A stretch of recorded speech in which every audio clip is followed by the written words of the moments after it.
La historia de las instituciones dedicadas a la formación de los maestros corre pareja con la del desarrollo y organización de los sistemas nacionales de educación. Los estados europeos, tras las guerras napoleónicas y a lo largo de todo el siglo XIX, van a asumir entre sus objetivos la implantación, tutela y control de los sistemas de escolarización de la población infantil, como mecanismo de culturización del nuevo orden liberal burgués y de afirmación frente a los poderes pedagógicos de la sociedad del antiguo régimen, encarnados fundamentalmente por la Iglesia. En consecuencia, el despegue de la escolarización originó fuertes demandas de maestros que no podían ser satisfechas con los viejos sistemas de aprendizaje y habilitación gremial. El establecimiento de un sistema escolar extenso y modernizado exigía al mismo tiempo la creación de un cuerpo docente formado en instituciones pedagógicas ad hoc, promovidas y controladas por el propio Estado. No obstante, la primera evolución escolar fue anterior. Se originó en los tiempos modernos como consecuencia de las estrategias de moralización emprendidas por los reformadores protestantes y católicos y dio lugar a las primeras iniciativas institucionales dirigidas a la formación de los maestros. Por aquel entonces, algunos príncipes alemanes crearon la llamada Seminaria Escolástica para la preparación de profesores. Bajo la inspiración de este modelo, se creó la primera escuela normal con carácter oficial en 1732 por parte de Federico Guillermo I.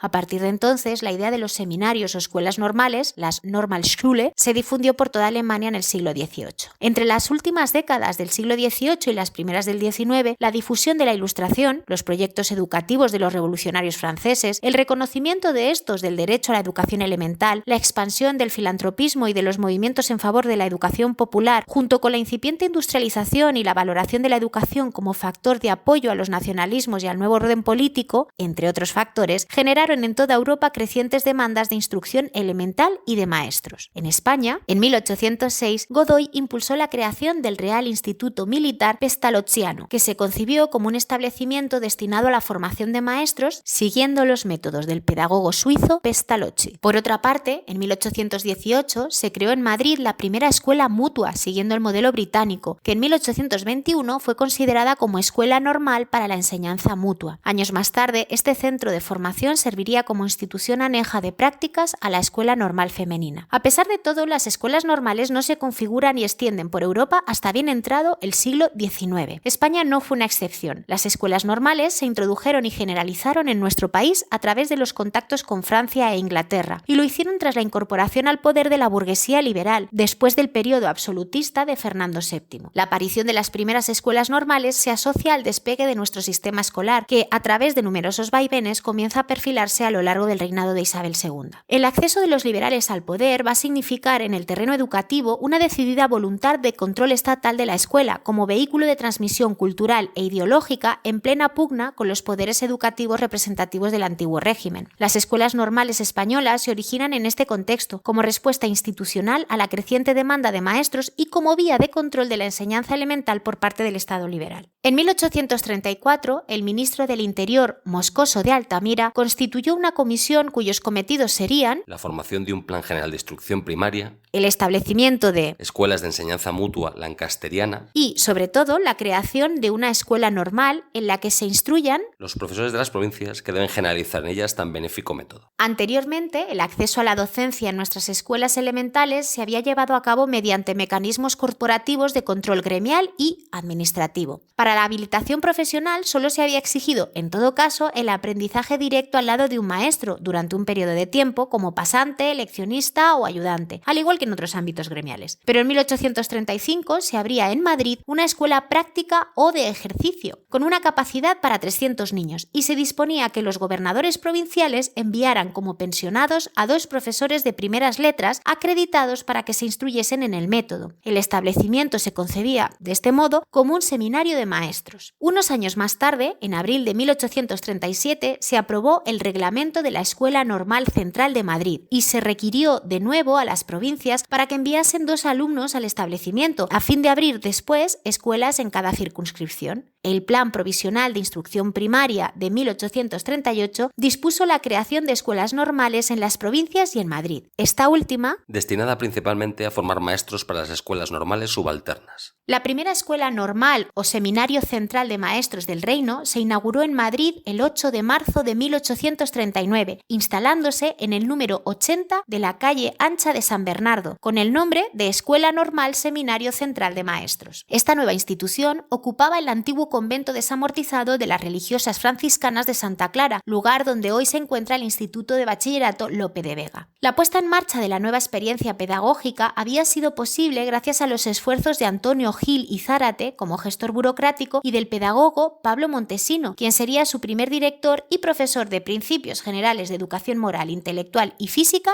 y también de método de enseñanza. De su ordenación académico-institucional es interesante destacar los siguientes aspectos. Por un lado, para el ingreso en el centro se fijaban ciertos requisitos físicos, morales y culturales. Debías tener una edad de entre 18 y 20 años, ausencia de indicios de enfermedad, malformación y otros defectos, acreditación de buena conducta moral, política y académica, y debías superar un examen de ingreso para valorar los conocimientos adquiridos en las escuelas elementales. El plan de estudios comprendía 2 cursos completos y las siguientes disciplinas: religión y moral, lengua castellana, aritmética y elementos de geometría, dibujo lineal, elementos de física, elementos de historia natural, geografía e historia, principios generales de educación moral, intelectual y física, métodos de enseñanza y pedagogía, lectura, escritura. Se dejaba libertad también para añadir otras materias como la agrimensura y las lenguas francesa e inglesa. Además, las prácticas se realizaban en la escuela práctica aneja al seminario. El rápido desarrollo de las escuelas normales fue ordenado por el Reglamento de 1843, que articulaba y precisaba las previsiones de la Ley de 1838 sobre criterios de uniformidad y control estatal. En este reglamento se percibe la importancia otorgada desde la clase política a estas escuelas normales. La prosperidad de la instrucción primaria estriba en la prosperidad de las escuelas normales. En ellas está encerrado el porvenir de la educación popular. Por eso, el gobierno ha creído que la reforma de la instrucción primaria tiene que empezar por los mismos que han de darla. Hacia 1850, la Escuela Superior de Madrid no solo era importante para la clase política del país, se había convertido en un lugar de interés en la ciudad, hasta el punto de que Pedro Felipe Monlao la incluye en su Guía de Madrid, anotando que la Escuela Normal Superior sirve para formar maestros de instrucción primaria y también profesores de letras y ciencias. Y añadiendo que en ese periodo se registran unos 200 alumnos entre externos e internos. Años más tarde, la conocida como Ley Moyano, de 9 de septiembre de 1857, articuló y ordenó todo el proceso legislativo anterior y contempló las escuelas normales como escuelas profesionales, junto a las de veterinarios, profesores mercantiles, náutica, aparejadores y agrimensores. Esta ley disponía de nuevo la erección de escuelas en todas las provincias y de una escuela normal central en Madrid. Esta última sería sostenida por el Estado, pero las primeras estarían a cargo de las respectivas provincias. Además, cada escuela normal tendría agregada una escuela práctica para la ejercitación de los aspirantes a maestros, mantenida, eso sí, por los ayuntamientos.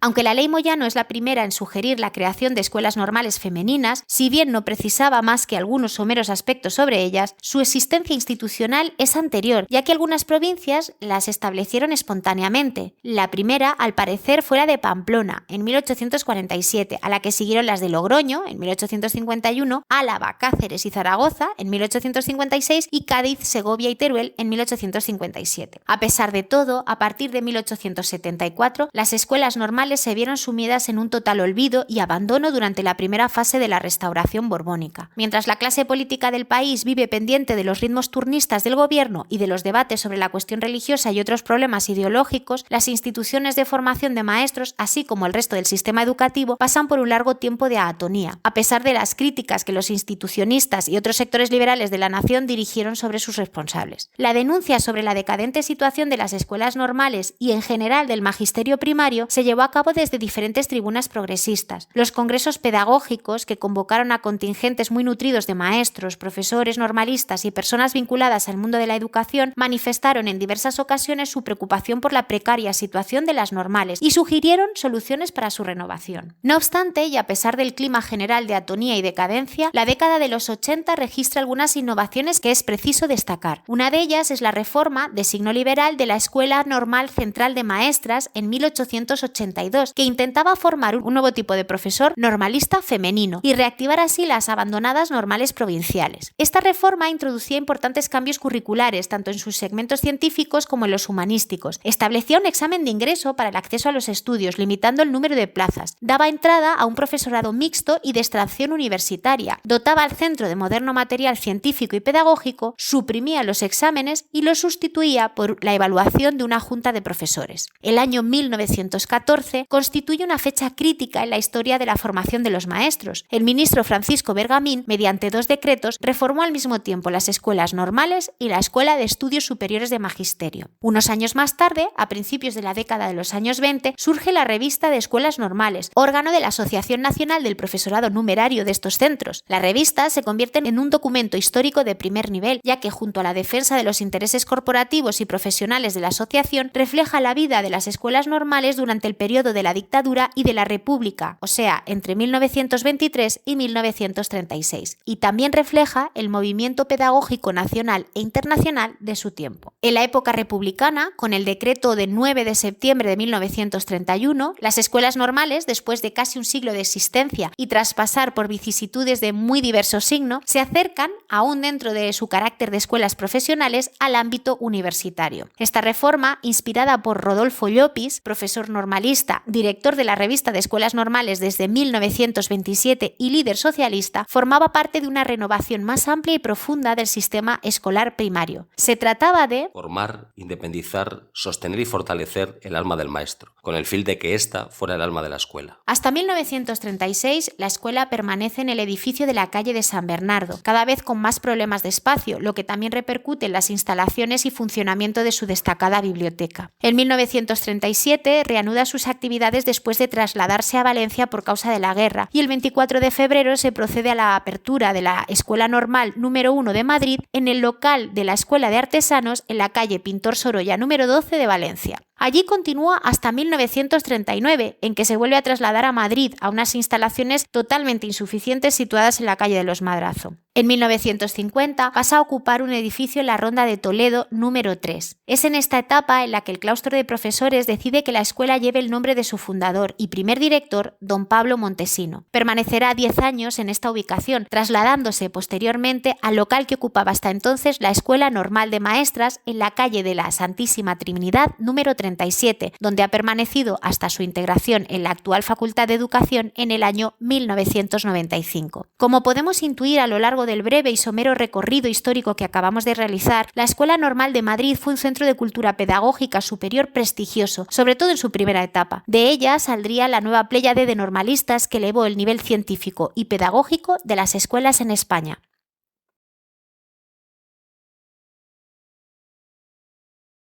Texto basado en el artículo Las escuelas normales, siglo y medio de perspectiva histórica, publicado por Agustín Escolano Benito, y el escrito La Escuela Normal Seminario Central de Maestros 1839-1995, publicado en la web de la Biblioteca de la Facultad de Educación de la Universidad Complutense.